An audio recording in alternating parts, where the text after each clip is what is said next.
Então, vamos nós, nesse momento, vamos elevar o nosso pensamento a Deus, a esse Pai de amor, de bondade, de misericórdia, e vamos rogar a essa infinita misericórdia divina que nos ilumine, que nos fortaleça, que nos dê a luz do entendimento, que nos traga toda a paz, toda a sabedoria, todo o amparo necessário para que possamos nós, através do nosso conhecimento, melhorarmos a nós, aqueles que estão sobre o nosso compromisso, a nossa família.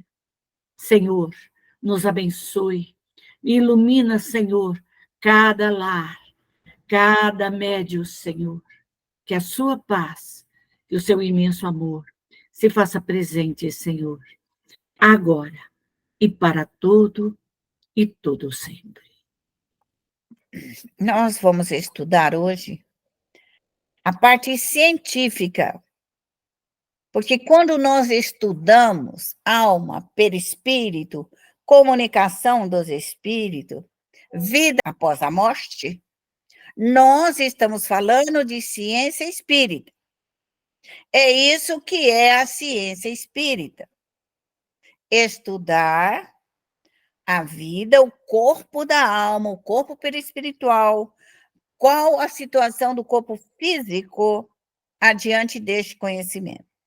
Então, nós vamos estudar hoje as propriedades do perispírito. Nosso corpo espiritual, que agasalha a nossa alma, que a envolve, nós vamos estudar a plasticidade, a ponderabilidade, a luminosidade e a penetrabilidade do perispírito. Essa plasticidade, o perispírito, ele é moldável. De acordo com a nossa mente, o nosso desejo, a nossa vontade. O perispírito é uma extensão da alma. Se minha alma estiver brilhosa, estiver feliz, meu perispírito estará brilhoso e feliz. Se a minha alma estiver encharcada de fluidos deletéricos, meu perispírito vai estar encharcado de emanações tristes e pesadas. E para modificar essa situação entre a leveza e a escuridade, eu terei que aprender a minha autolibertação, através da minha prece, através do meu crescimento. O perispírito é o eterno espelho mental, moldando-se de acordo com o seu comando plastificante. Então, aquilo que eu quero, aquilo que eu desejo, ele trabalha. Quer que eu esteja viva, quer que eu esteja morta. Mas hoje nós estamos falando especialmente da alma, como ela se apresenta para nós.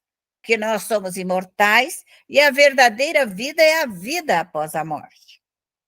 Então, quando nós adentramos ao mundo dos espíritos, e nós, pelo nosso trabalho, pelo nosso crescimento, pelo nosso aprimoramento, nós desejamos tirar aquela aparência envelhecida e nos tornarmos mais jovens para trabalhar. Eu tenho guardado na minha memória toda a minha existência, desde o primeiro dia de vida até o meu 110 anos. Então, eu tenho a lembrança de todos esses meus corpos. E eu posso, na medida do possível, fazer com que eu me torne mais jovem, mais ágil, com aparência. Se eu não quiser ficar com essa aparência de velha, eu posso mudar no mundo dos espíritos. Posso usar aquilo que melhor eu me sinto, para que eu realize o meu trabalho e faça o que eu queira fazer. Isso que explica a maneira com que os espíritos vivem após a morte. Por isso, eles podem aparecer mais jovens, para nós mais velhos, ou da forma que o desejarem. Ele mesmo faz a mudança no seu perispírito. E isso é muito importante para que nós possamos compreender os espíritos que se manifestam próximo de nós e conservam as suas aparências após a morte. Pode ser desta vida, como de outras vidas. Ele pode guardar esta aparência, porque nós temos essa plasticidade no corpo perispiritual. E, operando nos circuitos de perturbação e crueldade, quando o espírito estiver trabalhando num lugar perturbado, com muita maldade, como nós temos hoje na Terra. A nossa Terra é cruel, a nossa Terra é perturbada, nossa Terra é maligna.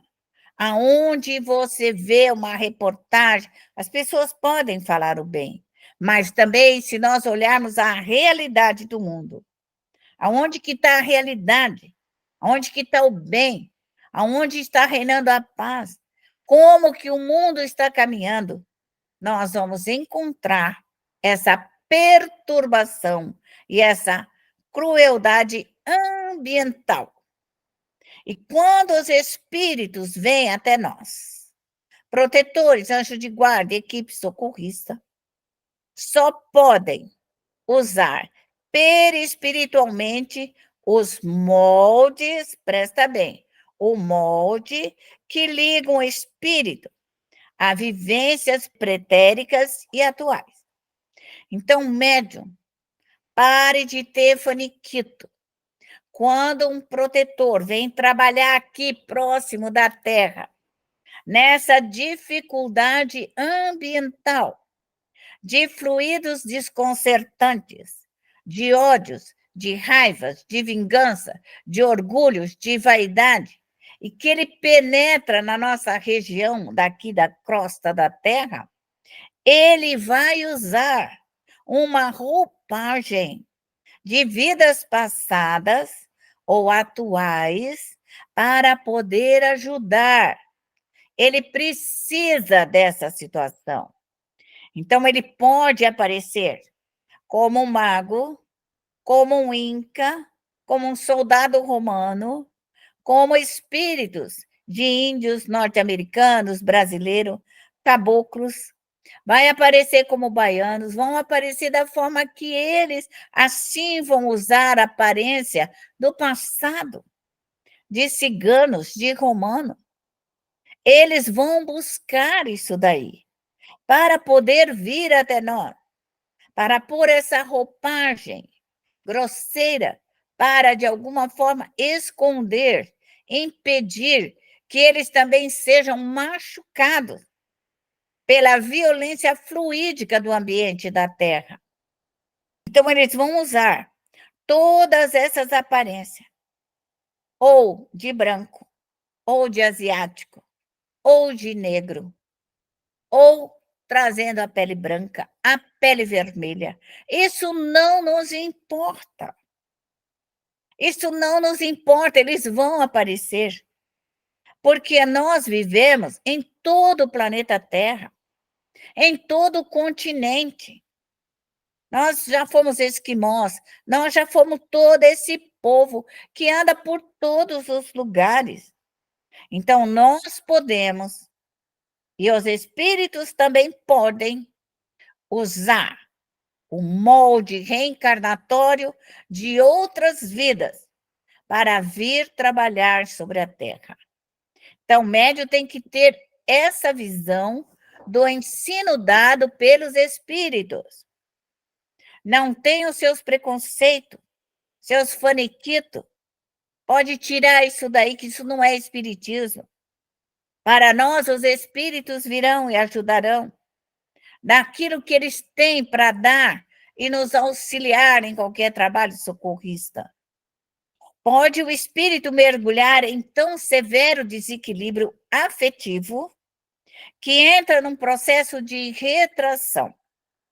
Quando a alma, ela é má, ela é perversa, e ela entra numa ação de vingança, e ela não se recupera porque ela não ora, porque ela não pede, porque ela não roga, ela é revoltada, ela é má, ela é perversa, ela é vingadora. O que acontece com ela? Ela para de receber as energias soberanas do Criador. Ela para de absorver as energias solares, lunares, cósmicas, fluídicas dos espíritos superiores. Então, ela começa a se retrair, ela começa a endurecer, porque ela para de crescer, ela para de trabalhar, de pulsar as energias eletromagnéticas pela prece. A hora que nós oramos, a hora que nós vibramos, nós pulsa o nosso coração, pulsa a nossa mente, pulsa os nossos centros de força. E nós, então, trabalhamos com essas energias pulsantes dentro de nós. E quando a alma se fecha, ela vai, cada hora mais, ficando mais pequenininha, mais endurecida, que são chamados de ovoide. Então, nós vamos encontrar em algumas obras, quando vai falar de ovoide. São apenas almas que pararam de crescer, pararam de dar vida a si próprio e se tornaram ovoides, destinado na ideia de fazer injustiça com a própria mão. São vingadores. E esses espíritos, então, param e podem se formar ao nosso redor. Todos esses espíritos podem se apegar a nós, vivenciar perto de nós. Podem também estar dentro de uma auto-hipnose, criando uma fixação mental única. Então, somos nós, médios, que quebramos, desmagnetizamos as fixações mentais, tiramos os ódios, tiramos as vinganças, tiramos os desamores que nos envolvem de maneira perispiritual, quer que já estejam no nosso perispírito, só você pode tirar, só você pode entrar dentro de você e modificar totalmente o seu perispírito e a sua alma. Então, nós somos espírita. Está na hora de parar e de imaginar que vai cair do céu e nós vamos ficar bonzinhos, né? Vamos se tornar espíritos luminosos, sem força, sem trabalho, sem crescimento, sem inteligência e sem capacidade desse crescimento. Quem vai fazer a nossa alma brilhar somos nós. Quem vai fazer a nossa alma trabalhadora somos nós. Quem vai fazer essa alma dentro de nós ser gigantesca e feliz somos nós. É nós que temos o comando da nossa própria alma. E quando esses espíritos familiares, amigos, inimigos, entram nesta situação de ovoide, porque ficaram muito tempo, são cobradores, são obsessores, são adversários, são contrários, são inimigos. Então, o tempo que se fica ao nosso redor, com os seus ódios e as suas raivas, injetam em nós esses raios de desamor e de impiedade, mas nós somos cristãos. Temos o dever de auxiliá-los e de ampará-los com o nosso conhecimento. Os órgãos psicomáticos, retraídos por falta de função, param de vibrar, param de pensar, param de desejar o bem, e eles mesmos criam, voltam, como nós também somos adultos no mundo dos espíritos, e no processo reencarnatório, nós passamos por essa redução durante os 9 meses. Quando eu estou lá, que eu me preparo para a reencarnação, Eu sou adulta. Eu sou totalmente adulta e sei. Então, nesses 9 meses, eu passo por uma redução para que eu, ao adentrar ao óvulo, ao útero, eu já esteja no mínimo da minha vibração, meu espírito. E à medida em que eu toco o óvulo, eu começo a multiplicar e acrescentar e desenvolver pelas forças eletromagnéticas o meu crescimento, o meu aprimoramento, a formação do meu corpo, aquilo que eu sou, aquilo que eu trago, as enfermidades e a beleza da minha alma. Então, somos nós que damos vida ao nosso corpo físico. Somos nós que crescemos. Então, nós temos que compreender a ciência espírita para compreender esse ensino dado pelos espíritos superiores. E quando esses espíritos ovoides, vinculados à sua própria vítima, o ódio voraz e o egoísmo, eles ficam ao nosso redor. E se eles ficarem muito tempo, eles vão nos causar doenças, acúmulos, tumores e tudo mais, porque ali eles estão presos junto de nós. Então, os ovoides precisam ser socorridos. Nós, médios, precisamos, estamos falando, é o primeiro ciclo? É, mas é uma informação que nós, todos nós, precisamos modificar e reformar. Então, se o médium tem um ovoide, né, chegar, você tem uma mancha negra, aí você tem um ovoide. Tudo bem, vamos começar o trabalho de socorro, vamos iniciar o nosso trabalho socorrista. Então, da mesma forma que você tiver um nódulo, da mesma forma que você tiver um câncer externo, interno, você vai solver, porque são energias negativas, doentias que ali estão, e você terá que solvê-los, desmanchá-los, refazer para colocar fluidos curadores.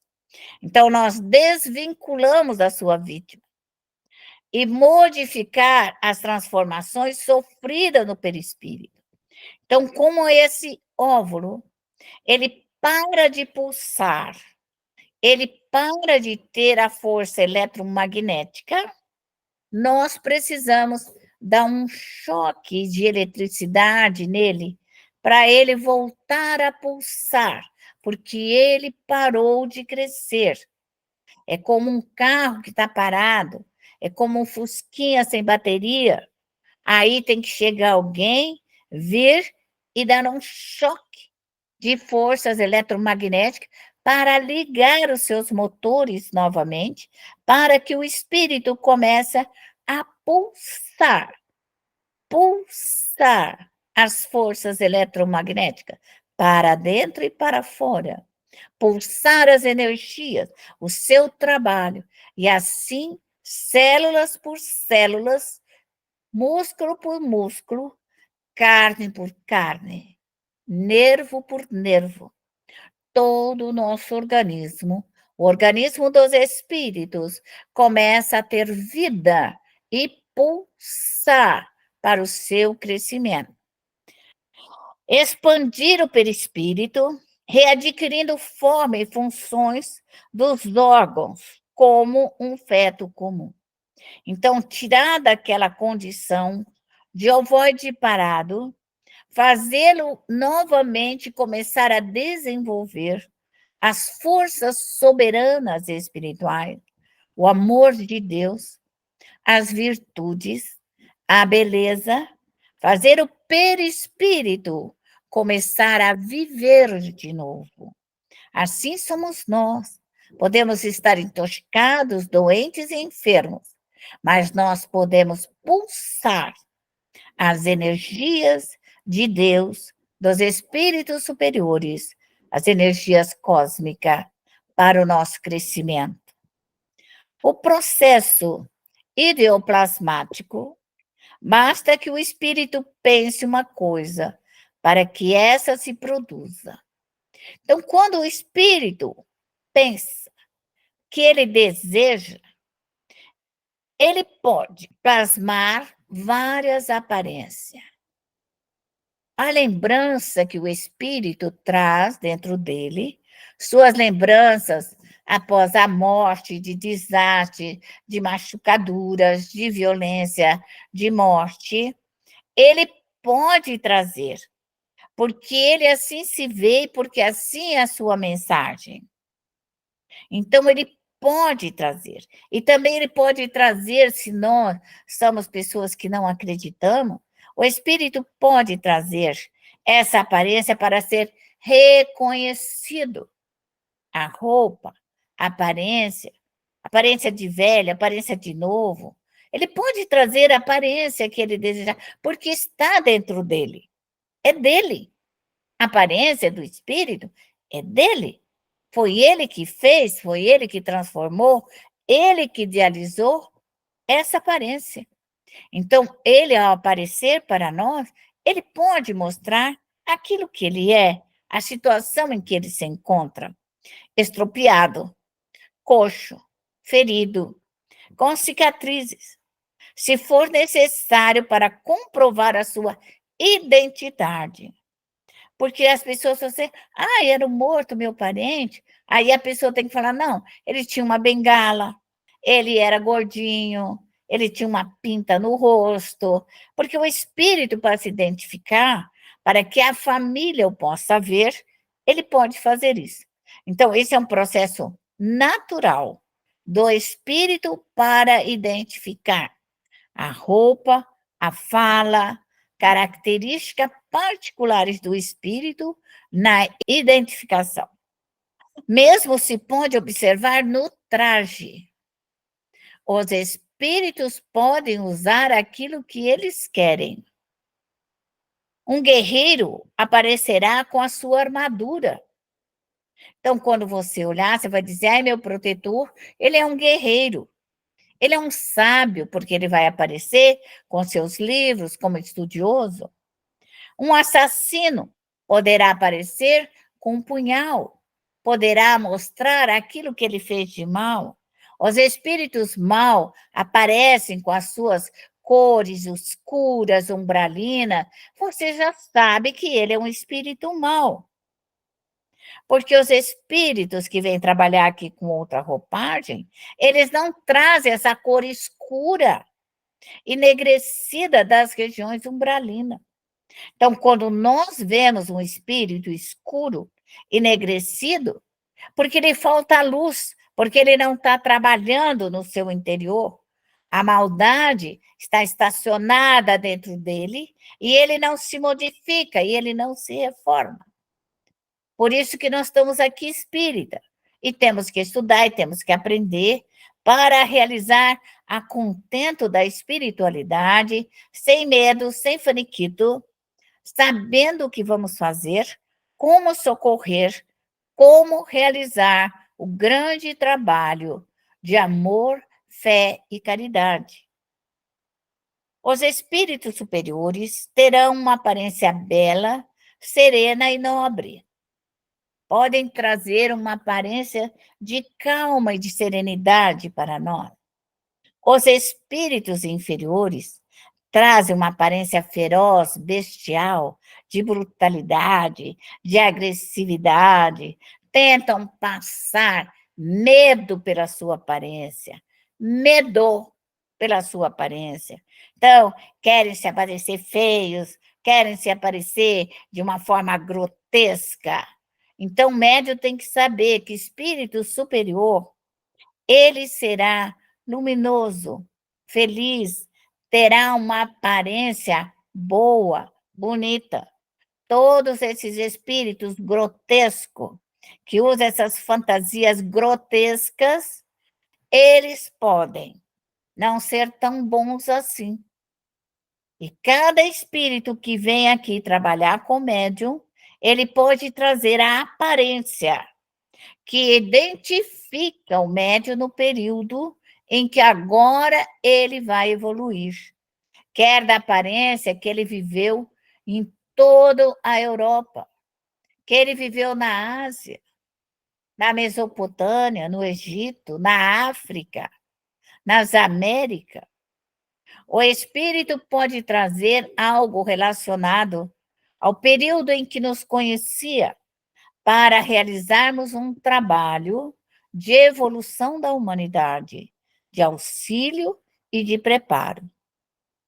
O espírito na reencarnação mostra um aspecto totalmente positivo. Então, se nós formos reencarnar, e eu espero que sim, que ao morrer você já esteja limpinho, arrancaram toda essa sujeira, arrancaram o orgulho, a vaidade, o egoísmo e morrem bonitinhos, por favor. À medida em que você arrancar as suas maldades, você vai se tornar um espírito luminoso. Você não terá marcas no seu perispírito. Então, ao passar para o corpo físico, você vai trazer uma criança saudável. Você vai nascer saudável. Porque o seu perispírito está limpo ao acionar o óvulo para a formação do seu corpo físico, você vai acionar com energias mais puras, mais rarefeitas, bonitas. E quando nós somos almas ainda doentes, manchada, cheia de defeito, nós acionamos ainda essa nossa energia machucada, cheia de bolinhas escuras, que ainda vai formar no corpo físico as doenças. E aí nós vamos trazer doenças já trazendo-as em nós na formação do corpo físico. Então, é muito importante nós espíritas compreendermos por que precisamos fazer o trabalho dos espíritos. Por quê? Para que não nasça doente, para que não nasça cego, coxo, estropiado, infeliz, porque ele depende do médium familiar, para que ele nasça com um corpo melhor.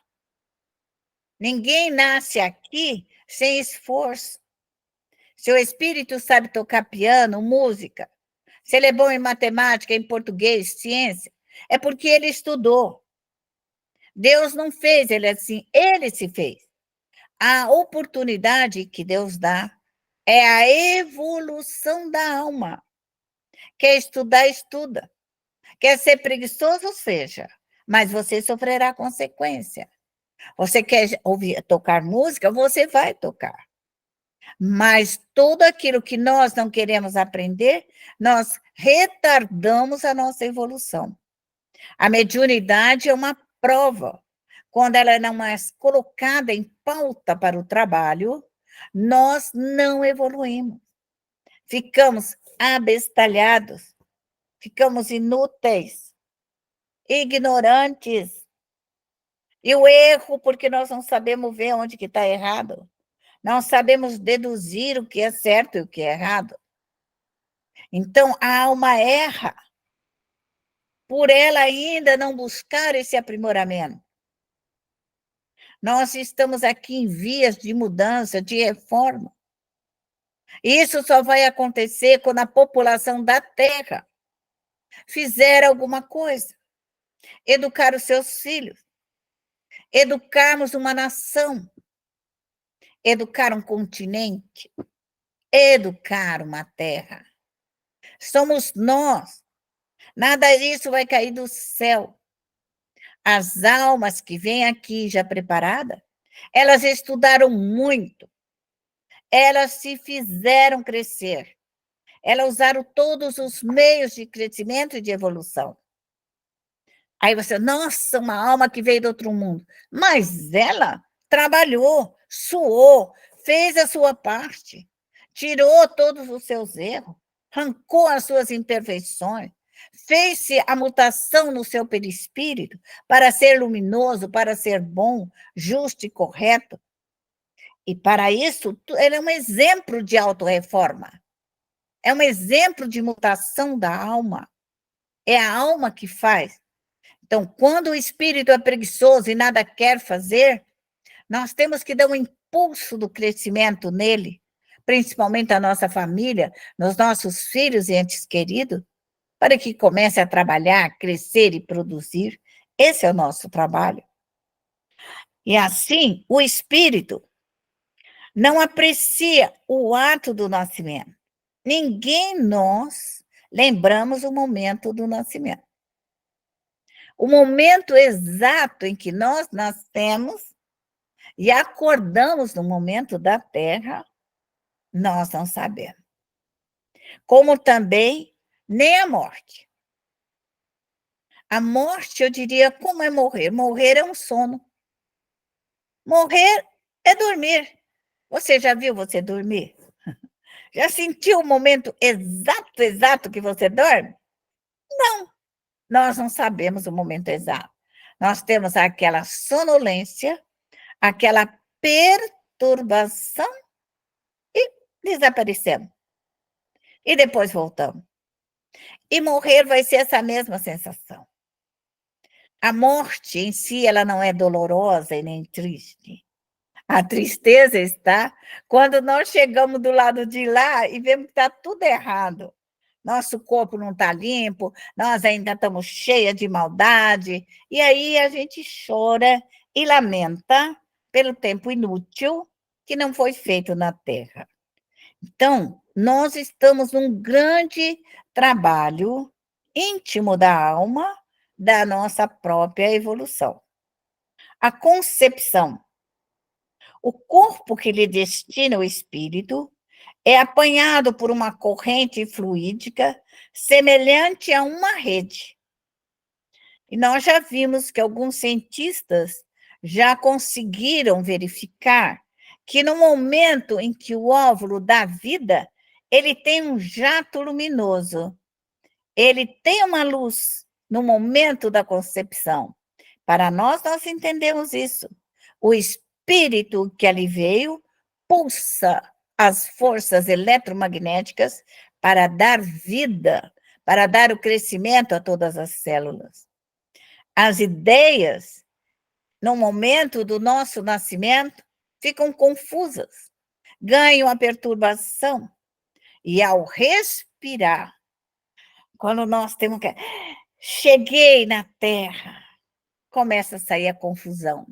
Aí a gente olha para o pai, para a mãe, para o médico, e as ideias começam a voltar pouco a pouco. Por isso que as crianças, elas olham com aqueles olhares curiosos, nos dão a mão, sorriem, porque elas podem ter essa percepção. A dificuldade está ainda no corpo que não lhe dá toda a condição da sua inteligência e capacidade. Então, é isso que é importante nós entendermos. A alma e o perispírito constituem um todo indissolúvel. Então, à medida em que a alma evolui, o perispírito evolui.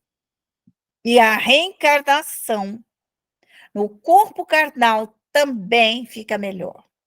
Porque no momento em que nós damos condições perispiritual para que o nosso corpo comece a crescer, nós vamos captar as energias ambientais das melhores, porque a nossa alma está melhor, e nós vamos trazer uma formação física melhor, e nós vamos trazer um ambiente para o lar melhor, e nós vamos realizar tudo de melhor. Quando nós somos aquela alma que ela não quer trabalhar, que ela é inútil, que ela é vazia, ela reencarna aqui, continua nesse processo inútil, de não aprendizado, de não crescimento. Vai exigir dos pais a formação do caráter dessa criança. Mas eu diria para os futuros pais, futuros avós, coloque os reencarnantes da sua família nas escolas espirituais. Põe esse povo para estudar tudo o que ele precisa. Faça o seu trabalho, porque para pôr nas faculdades e tudo mais precisa de bônus horas. Então, você faça bônus hora, põe os seus filhos e netos para estudar. Paga as escolinhas em bônus hora, faça o bem, realize todo o bem que você precisa, para você for fazer a sua família nascer aqui, alegre, feliz, satisfeita, contente, pelo trabalho redentor. E isso que é ser médium, médium familiar, médium trabalhador, médium que realiza a ciência espírita. E Jesus nos abençoe e nos ilumine agora e sempre.